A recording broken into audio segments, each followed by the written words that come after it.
ప్రతి ముత్తైదు అంబను కాదే కరిచేది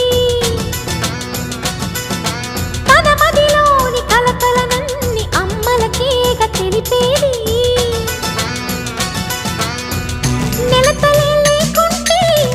దేవుడికి నెలవేది భక్తులే రాకుంటే గుడికి ఇక వెలుగేది దయతోటి కుంకుమ పూలు అక్షింతలు మనమంతా ఇవ్వాలి తన తాళి నిలపాలి తాళి కాచే ముత్తైదా ఎల్లమ్మ ఎల్లమ్మ పోదామా ఎల్లమ్మ ముసురు కాచే